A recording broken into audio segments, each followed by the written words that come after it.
ini rumusnya ya. Ini jarang diketahui ini, tapi insya Allah kalau paham ini, insya Allah senang menikmati. Tapi jaga ya, ini rahasia di antara kita aja nih. Gini, dalam fikih rizki itu ada 3 hal yang pokok. 1, rizki itu akan diberikan. Rumusnya ya, akan diberikan saat ikhtiar kita keluar. Apapun jenisnya. Sudah jelas itu. Ya. Itu ada di Quran surah ke-51. Sudah? Di ayat 22. Wa fis samaa'i rizqukum wa ma tu'adun. Dan di langit telah ditetapkan kadar rezekimu dan dijanjikan oleh Allah pasti diberikan. Nah, kapan itu diberikan? Ketika ikhtiar kita keluar. Jadi yang laki-laki, yang ikhwan ini, contoh ini, kita sudah siap saja untuk keluar, baru bawa map melangkah untuk menjemput rezeki Allah, ya, itu sudah ditetapkan keluar. Cuma sampainya kapan kita terima, nanti ada aturan lagi yang mengikat. Ya, sesuai dengan kadar niat nanti. Niatnya apa nih? Apakah mencari rezeki untuk kebutuhan dunia saja? Apakah mencari rezeki untuk mendapatkan ridha Allah? Ya kan? Niatnya bisa berbeda. Nah, berdasarkan niat itu, nanti Allah arahkan untuk mendapatkan yang terbaik. Tapi, berlaku hukum kedua. Ikhtiar Anda itu telah mengeluarkan rezeki dan tidak akan menguranginya. Ya, paham dulu sampai sini dulu ya. Pelan-pelan dulu. Nah, handphonenya turun dulu supaya fokusnya nyimaknya maksimal ya. Supaya maksimal nyimaknya. Tenang. Ini direkamnya bisa diulang nanti kalau supaya maksimal ngelihatnya. Jadi ini yang pertama dulu. Rizki sudah ditetapkan, pasti diberikan. Cara Allah memberikan, kita bergerak, itu rizki ditetapkan turun. Jelas?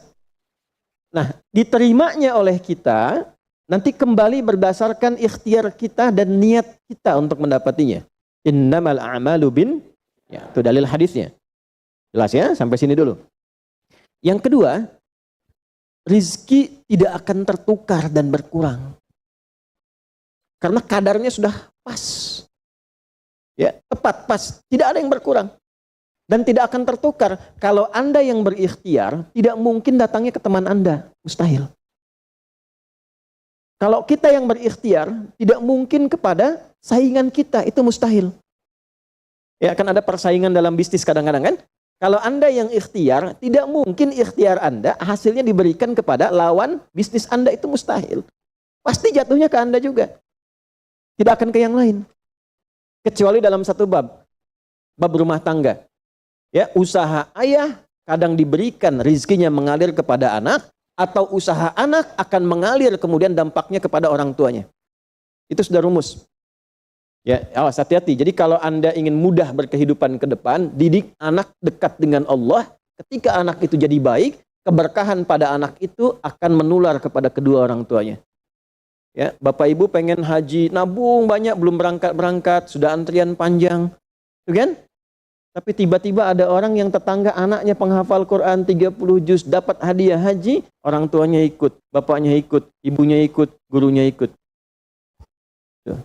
Ya, jadi nanti ada 2 ayat di dalam Al-Quran yang menjamin usaha orang tua mengalir ke anak, usaha anak mengalir kepada kedua orang tua. Babnya keluarkan kalau ingin mudah.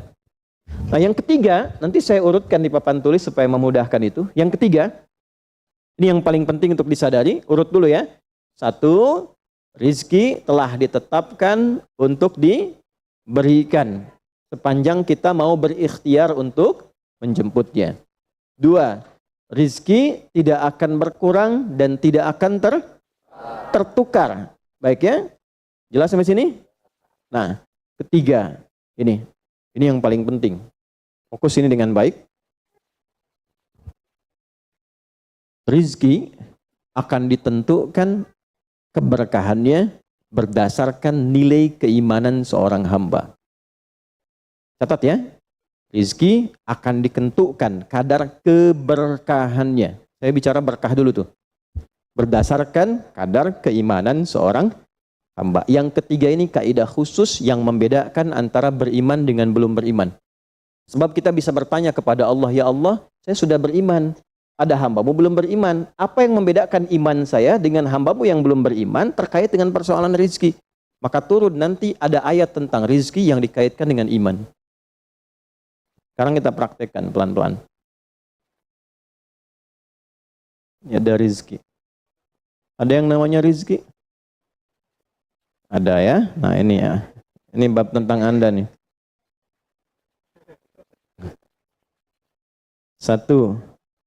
Pasti diberikan sesuai kadar ikhtiar. Halo.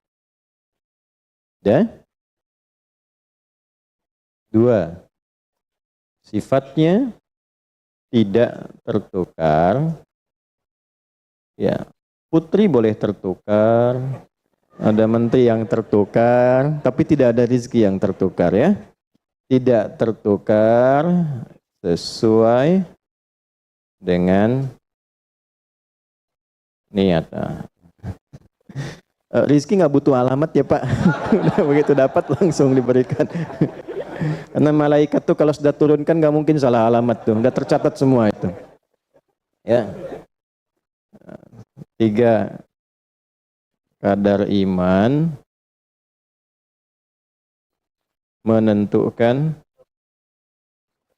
keberkahan satu rizki. Keberkahan rizki. Ini 3 ini. Ya. Nah, pelan-pelan. Ya, cara memahaminya bagaimana? Kalau ada yang bergerak, itu pasti rezeki diperintahkan ya untuk diturunkan. Tapi sekali lagi tadi, apakah itu akan langsung diterima atau nanti diakumulasikan, dikumpulkan? Yang dengan pengumpulan itu di titik tertentu Allah berikan. Jadi kalau Anda misalnya belum dapat hari ini, belum dapat hari besok, sepekan nyari nggak dapat-dapat. Tiba-tiba bulan yang ketiga dapat dan gajinya begitu besar tawarannya. Bahkan belum mulai udah dikasih ya pesangon misalnya untuk uang muka banyak sekali. Nah, cara memahaminya bagaimana? Bukan berarti ketika Anda dapat di situ besar. Itu akumulasi kumpulan yang telah dikumpulkan dari ikhtiar Anda sejak awal. Paham nggak sampai sini? Paham ya? Nah, kenapa ada hukum demikian? Masuk ke sini dulu nih. Ya, saya mau tanya sebentar. Bapak Ibu, yang para ayah dulu ya, laki-laki lah terutama. Kalau mencari rizki dalam konteks bekerja ya, untuk materi. Karena rizki itu nanti ada ketenangan, anak-anak, keturunan itu rizki juga. Dalam konteks mencari materi, untuk makan, untuk minum dan sebagainya, saya tanya, untuk memenuhi kebutuhan hidup atau untuk mencari ridha Allah? Udah jujur aja, nggak usah. Bahas sini dulu. udah, wajahnya nampak kok ini. Saya tanya, untuk kebutuhan hidup atau mencari ridha Allah? Nah, ini nomor 1. Nggak mau kalah dua-duanya. Ridha Allah. Ini sekedar dunia. Pelan-pelan ya. Ketika Anda mencari rizki hanya untuk dunia, maka yang berlaku hukum dunia. Ya. Semakin Anda bekerja keras, semakin Anda dapat. Semakin Anda kreatif, semakin mudah dapat. Ya, semakin pintar, semakin mudah dapatnya. Di sini tidak berlaku masalah iman. Karena semua sama, Allah tetapkan hukum dunia. Siapa yang bekerja keras, siapa yang mau kreatif, siapa yang punya inovasi, siapa yang makin pintar, mudah dia mendapatkan dunia. Ada ilmu menambah, dunia dapat. Man arada dunya, kata Imam Syafi'i, fa'alaihi bil ilmi. Siapa yang ingin menguasai dunia, dengan ilmu bisa dapat. Ini. Jadi ada ilmu kreativitas, ada serius, sungguh-sungguh. Kerja yang serius, sungguh-sungguh. Itu kan? Di Tiongkok itu, kalau datang ke satu tempat, ketukin tiap pintu, nawarin barang. Ya, barang ditawarin 1, 2, 3, 4, saking seriusnya. Orang mengerjakan apa, dia cari yang lain. Pernah dulu ada orang bukan muslim ke Saudi, mampir ke Jeddah hanya untuk lihat jemaah haji itu beli apa. Setelah itu dia pulang ke Tiongkok, ke Cina, ya. Musim berikutnya itu made in China. Semua buatan Cina tuh, yang tasbih Cina, yang sajadah Cina, dan harganya jauh di atas harga-harga standar. Itu tuh. Jadi kalau misalnya orang serius, sungguh-sungguh kreatif, inovasinya ada, bisa buat sesuatu yang orang lain nggak buat, dia bisa sukses. Hukum dunia. Gitu. Tapi semua apa yang didapatkan pun untuk memenuhi kebutuhan dunia saja. Ya. Nafsu ada di situ, persaingan ada di situ, ya, popularitas ada di situ. Makanya orang-orang yang kerjanya orientasi dunia, itu pada umumnya, maaf ya, pada umumnya, apa yang didapatkan hanya untuk memenuhi kebutuhan nafsunya saja. Selesai sampai sini. Nafsu itu kan nggak berhenti. Makanya perlombaannya berapa banyak. Ayo siapa yang duluan dapat 10 triliun, siapa yang duluan dapat 20 triliun, dunia. Dan nggak akan berhenti, begitu dapat pengen nambah lagi, dapat pengen nambah lagi. Walaupun yang dipakai mungkin tidak sampai ke situ. Sekarang saya tanya Anda ya, mengumpulkan sesuatu yang tidak Anda gunakan, bermanfaat tidak? Ya, Ibu misalnya mengumpulkan kayu bakar banyak sampai seruangan masjid ini Bu. Ya, tapi yang Ibu pakai sehari cuma satu. Ya, dikumpulin 1, 2, penuh, tapi yang dipakai 1. Tapi nggak pernah puas melihat pengen lagi, sampai 10 masjid kayu dikumpulkan. Yang dipakai cuma 1. Nah, kira-kira perbuatan semacam ini bermanfaat tidak? Nah, jika ada orang yang banyak bekerja, hanya membutuhkan sesuatu untuk memenuhi keinginannya saja, ketahuilah Anda terjebak dalam kehidupan duniawi.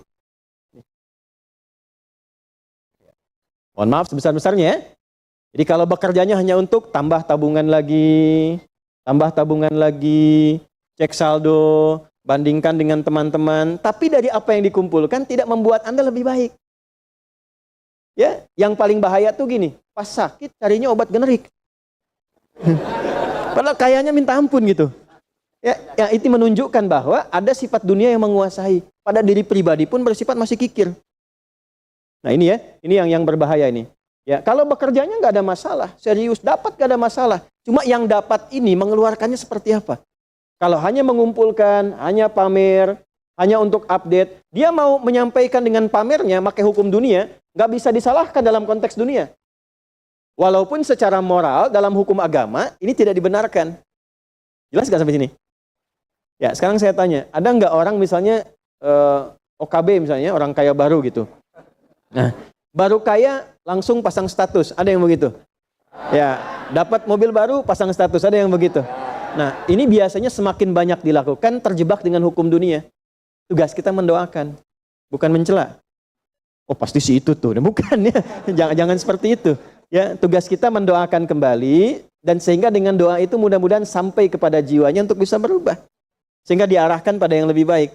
Tapi maksud saya begini, kalau ada di antara yang ngaji itu terpedaya dengan sistem seperti ini, dia bekerja, tambah lagi, tapi penambahan itu alhamdulillah tidak membuat kehidupannya lebih baik dan bermanfaat, dia terjebak dalam kehidupan dunia. Pada akhirnya berlaku hukum akhir dunia. Hukum akhirnya? Fana. Dunia itu kan punya 2 arti, satu cepat, yang kedua rusak. Cepat nggak terasa, kayaknya baru kemarin kita ngaji ya, sekarang ketemu lagi. Cepat tuh. Ya ketemu teman, kayaknya baru kemarin main sama-sama. Ternyata sekarang udah punya cucu 4 gitu. Saya? Itu dunia tuh. Itu hukum dunia, cepat. Ya, cepat. Yang kedua rusak. Semua dunia itu akan fana, rusak, sifatnya hilang, habis.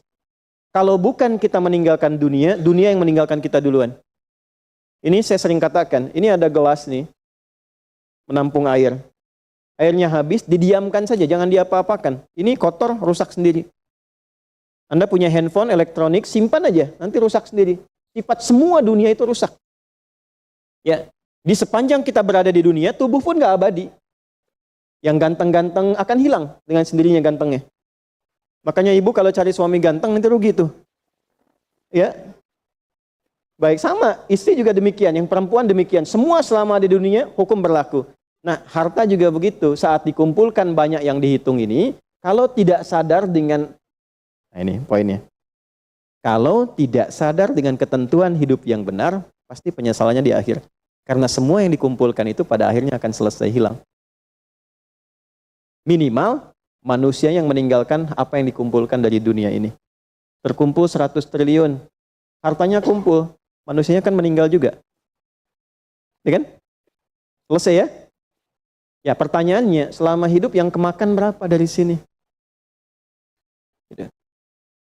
Nah, ini yang kemudian dikoreksi oleh agama, dituntun oleh Islam. Tidak salah. Kalau bisa jangan 100 triliun, nanggung 1000 triliun, 2000 triliun, 3000 triliun. Kayak Abdurrahman bin Auf tuh, sampai 14.000 triliun. Kalau dihitung dengan kurs sekarang, itu sampai 14.000 triliun. Tapi ternyata apa yang dikumpulkan itu membawa keberkahan untuk dunianya, plus membawa bekal kebaikan untuk akhiratnya. 1 dari 10 orang yang dijamin masuk surga tanpa hisab adalah orang paling kaya yang pernah hidup di muka bumi ini. Salah satunya Abdurrahman bin Auf. Hartanya kurang lebih sampai 14.000 triliun.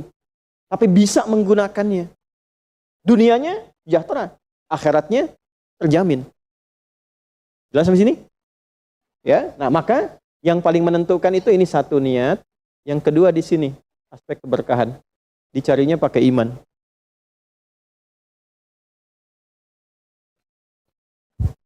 Maka niatkan yang pertama, upayakan setiap pencarian itu gunakan fungsi imannya untuk mencari ridha Allah.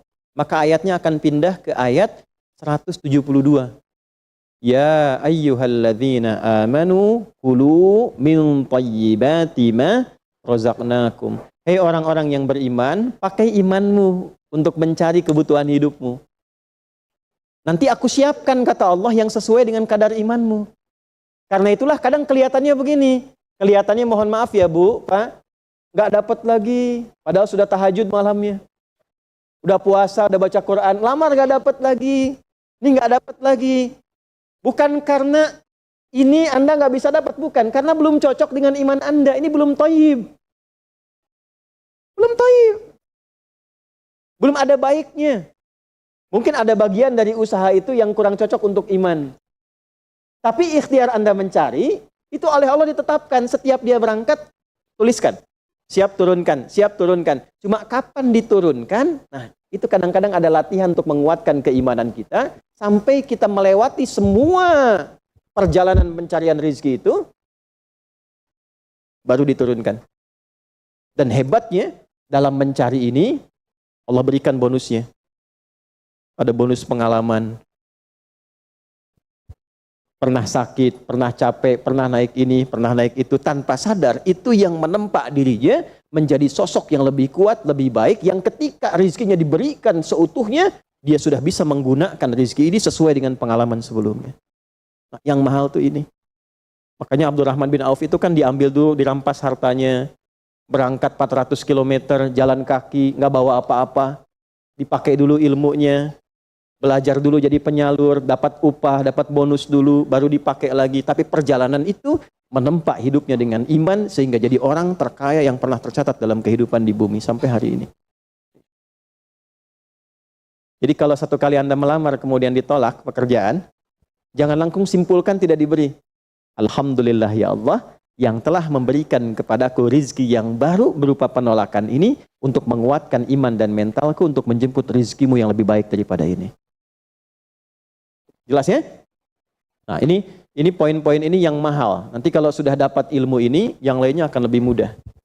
Nah, jadi jangan disimpulkan, ya Allah, aku sudah ngaji, aku sudah tahajud, kurang apa lagi? Sampai hari ini aku belum dapat. Nah, itu sesuatu yang tidak tepat untuk keluar, tapi juga bisa dipahami karena boleh jadi belum mendapatkan pencerahan sesuai dengan bab rezekinya. Nah, pada akhirnya dikembalikan, kalau sudah dapat itu ditanya balik oleh Allah, itu mau dipakai apa? Toh pada akhirnya aku yang cukupkan. Ya, falyanzuril insanu ila ta'ami. Yang pertama, kebutuhan makan kita pastikan dengan baik. Allah yang kasih, masa digunakannya untuk mencari yang tidak baik?